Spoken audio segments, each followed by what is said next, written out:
Late at night, when the world is quiet and the only sound is the steady ticking of a clock, some parents lie awake, not because of the usual worries of raising a child, but because of something much darker. Parenting is supposed to be filled with love, laughter, and precious memories, but sometimes, hidden in the shadows of everyday life, are moments so chilling they leave permanent scars. These are the stories of parents who encountered the unexplainable, the terrifying, and the truly disturbing. The first story takes us to a small suburban home where a mother, exhausted from another long day, tucks her 3-year-old son into bed. As she leans down to kiss him goodnight, he whispers something that makes her blood run cold. Mommy, the man in the closet says he likes you. She freezes, her heart pounding, but when she flips on the light, the closet is empty. Brushing it off as a child's overactive imagination, she tries to sleep, until she hears a floor creak outside her bedroom door in the middle of the night. In the second story, a father struggles to understand the sudden change in his daughter. Just weeks ago, she was a bright, happy 9-year-old, always singing to herself and playing with her dolls. But lately she's been different, quiet, distant, and refusing to sleep in her own room. When he finally presses her for answers, she hesitates before whispering, she doesn't like you, Daddy. Confused, he asks who she's talking about, and she simply points to the corner of the room. There's nothing there, or at least, that's what he thinks, until strange things start happening in the house. And then there's the third story, a single mother who moves into a new apartment with her infant son, desperate for a fresh start. But from the very first night, something feels off. The baby monitor crackles with strange noises. She wakes up to find her son's crib moved inches away from the wall, and worst of all, she begins waking up with deep scratches on her arms. At first, she tries to convince herself it's all in her head. But when she checks the baby monitor one night, she sees something that makes her stomach drop. Something standing over her son's crib, watching him sleep. These are real stories, real parents, and real terror. Stay with me as we dive into these disturbing true parenting horror stories, because sometimes the scariest things happen in the place we're supposed to feel safest, our own homes. The first mother couldn't shake the feeling that something was wrong. Her son had always been playful, full of energy, but lately he seemed different. He would wake up crying in the middle of the night, insisting that the man in the closet was watching him. At first, she tried to reassure him, checking inside and showing him there was nothing there. But his fear only grew stronger.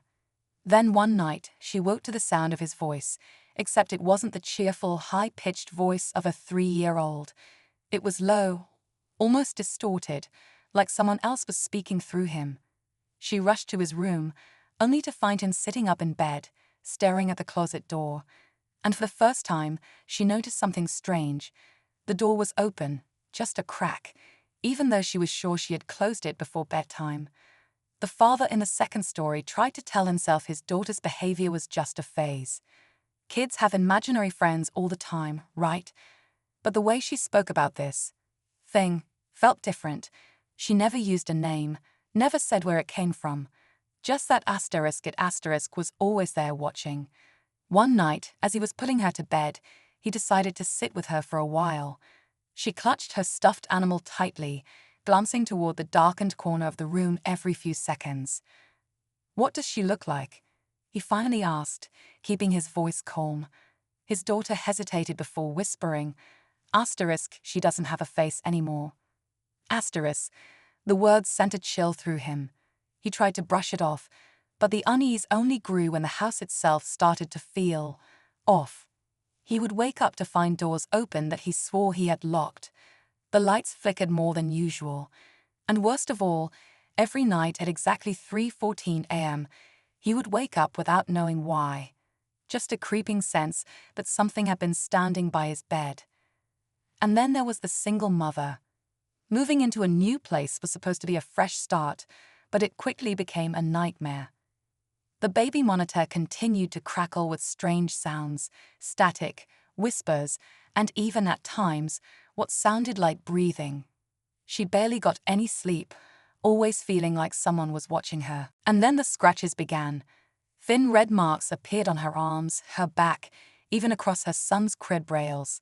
She checked for sharp edges, thinking maybe she had scratched herself in her sleep. But deep down, she knew something wasn't right. And when she finally saw what was on the baby monitor screen, her breath caught in her throat. A shadowy figure loomed over her baby, standing perfectly still, its shape barely visible in the dim glow of the nightlight. She ran into the room, heart pounding, but when she got there, the crib was empty. The mother's scream echoed through the apartment as she searched frantically for her son. The crib was empty, the blankets tossed aside, but there was no sign of him. Her hands shook as she flipped on the lights, scanning the small room. And then, just as panic threatened to take over, she heard a soft sound, a gurgle, a tiny laugh. She spun around, and there he was, lying on the floor just beneath the crib, staring up at her with wide, unblinking eyes. She had no idea how he had gotten there. He was too young to climb out on his own. She scooped him up, clutching him tightly, her heart racing. That was the night she decided she couldn't ignore it anymore. Something was in this apartment, something she couldn't see, but it was watching them. In the father's house, things were getting worse. His daughter refused to sleep in her room now, insisting that the faceless woman was getting closer. He tried everything, nightlights, staying in the room with her, even letting her sleep in his bed. But nothing helped. One night, he set up a baby monitor in her room, hoping to prove to her that there was nothing there. When he checked the footage the next morning, his stomach dropped. The first few hours were normal, just his daughter tossing and turning. But at exactly 3:14 a.m., the screen flickered. For a split second, the feed went dark, and when it returned, the rocking chair in the corner was moving. Slowly, back and forth, and his daughter? She was sitting up in bed, staring right at it, completely still. Meanwhile, the first mother had stopped sleeping altogether. Every night, she would sit outside her son's room, waiting, listening. The closet door was always closed before bedtime, but somehow, every morning, it was open just a little bit, just enough to make her feel like something was peeking out. Then one night, she decided to test something. She pushed a heavy dresser in front of the closet door before going to bed, determined to prove to herself that nothing was happening. But when she woke up in the middle of the night, her son's cries sent her running. She burst into his room, flicking on the lights, and the dresser had been moved. Not just a little, it had been shoved aside, as if it weighed nothing at all. The closet door was open wider this time, and she swore she felt something standing just beyond the darkness, watching. These parents didn't believe in ghosts, in spirits, in anything beyond what they could see and touch. But now they had no choice. Something was in their homes, something was playing with them, and they were running out of time to figure out what it wanted. The first mother stood frozen in her son's doorway, staring at the closet. The dresser had been shoved aside as if it weighed nothing, and the door now hung open, revealing nothing but darkness inside. Her son whimpered, pulling his blanket over his face. She wanted to tell herself it was just a coincidence, that maybe she hadn't pushed the dresser as firmly as she thought. But deep down, she knew that wasn't true. Every hair on her body stood on end as she took a slow step forward. The air felt heavy, almost suffocating. Just as she reached out to push the closet door shut, a cold gust of air brushed past her, as if something unseen had slipped right by. She spun around, heart hammering, but there was nothing there in the second home. The father was barely holding it together.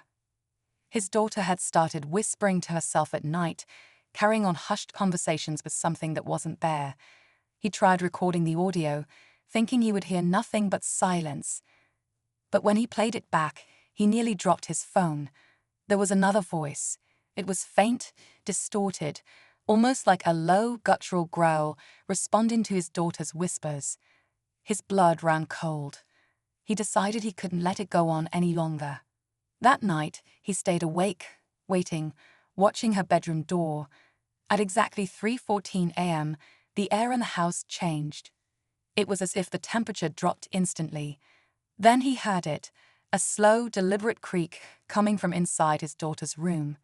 Summoning every bit of courage he had, he pushed the door open. Meanwhile, the single mother was nearing her breaking point. She hadn't slept in days, afraid of what she might see if she closed her eyes. The baby monitor had become her worst nightmare, capturing glimpses of things she couldn't explain. Shadows that moved when no one was there.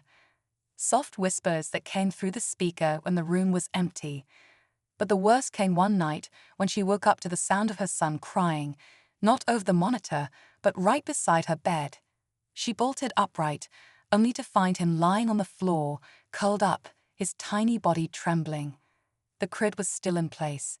There was no way he could have climbed out. Her hands shook as she lifted him back into bed, whispering comforting words even though she felt anything but safe. As she turned off the light, she caught a glimpse of something in the baby monitor's screen. A dark shape standing in the hallway, just outside her bedroom door. None of them could explain what was happening. None of them knew why it had started or what it wanted. But all three parents had the same sinking feeling. Whatever it was getting stronger. It was getting bolder. And it was no longer content with just watching. The first mother couldn't stay in the house another night without answers. She dug through every box in storage, looking for anything. Old house records, forgotten papers, something that could explain what was happening. Hours passed before she found it. Buried at the bottom of a dusty box was an old journal, one that had belonged to the previous owner. As she flipped through the brittle pages, her stomach tightened. The entries were unsettling, filled with paranoid scribbles about asterisk whispers in the night asterisk and asterisk something living in the dark asterisk, but the last entry was the worst. It simply read, asterisk, I locked the door. It doesn't matter. It always finds a way in asterisk. She slammed the book shut, her breath coming in short gasps. From down the hall, her son's voice called out, asterisk, Mommy, he's back. Asterisk. The father stood frozen in his daughter's room. The air was thick, heavy, charged with something he couldn't see. The rocking chair in the corner creaked forward, then back, moving as if someone was sitting in it. His daughter lay completely still in bed, her wide eyes staring at the ceiling. He tried to call her name, but his voice came out weak. Then, without warning, she sat up abruptly and turned to him. Her face was pale, her lips barely moving as she whispered, asterisk, she doesn't want you here anymore. Asterisk, the temperature in the room dropped, his breath coming out in a thin cloud. Then the closet door, one he was certain had been shut, creaked open inch by inch. He didn't want to look, but his body moved on its own. His heart pounded as he took a step closer. And then, for the first time, he saw something. Just for a second. A shape. A glimpse of something crouched in the darkness, too twisted to be human. His daughter let out a small, breathy laugh, one that didn't belong to her. The single mother had barely processed what she had seen in the baby monitor when she heard it. A sound coming from inside her apartment. A rhythmic knocking. Not at the front door, but from within the walls. Slow, methodical, as if something was signaling her. She backed away, clutching her son, trying to convince herself it was just the pipes, the old building settling. But deep down she knew better. Then the baby monitor crackled to life again. A low voice, distorted by static, murmured through the speaker. Asterisk, it's not just him I want. Asterisk. The monitor shut off abruptly, plunging the room into silence. And then, just beyond the nursery door, she heard the floor creak. None of them knew each other. None of them knew that they weren't alone in their fear. But in that moment, each parent realized the same terrifying truth. Whatever had been watching them wasn't just hiding anymore. It was coming for them. The first mother didn't hesitate. She grabbed her son and bolted from the room, her heart hammering as she ran down the hall. The journal's final entry echoed in her mind. Asterisk, it always finds a way, in asterisk. She didn't know what asterisk was, but she wasn't going to wait and find out. She fumbled for her phone, her fingers shaking as she dialed for help. But before the call could go through, the power flickered. The hallway light above her buzzed and dimmed, casting long, shifting shadows along the walls. Then, footsteps, not hers, slow, deliberate steps coming from behind. She spun around, clutching her son tightly. The closet door at the end of the hall, one she knew had been shut, was now wide open. The father couldn't move. His daughter's laugh, soft but wrong, sent an unnatural chill through his body. The closet door stood open, the darkness inside thick, almost unnatural. The shape within shifted, and for the first time, he felt it watching him, truly watching him. His instincts screamed for him to run, but he couldn't leave his daughter. Gritting his teeth, he grabbed her, lifting her into his arms. The moment he did, the air in the room seemed to break, like the tension in a storm just before the first crack of thunder. His daughter gasped as if waking from a deep sleep. The rocking chair stopped moving, and from the closet, a sound, low, guttural, and furious. He didn't stay to see what it was. He ran, his daughter clinging to him, her tiny voice whispering over and over, "Don't look back, Daddy, don't look back." The single mother stood frozen, staring at the nursery door. The floor creaked again, this time closer. She could feel it, something standing on the other side. The knocking in the walls had stopped. Everything was silent except for her own breathing. And then the doorknob twisted.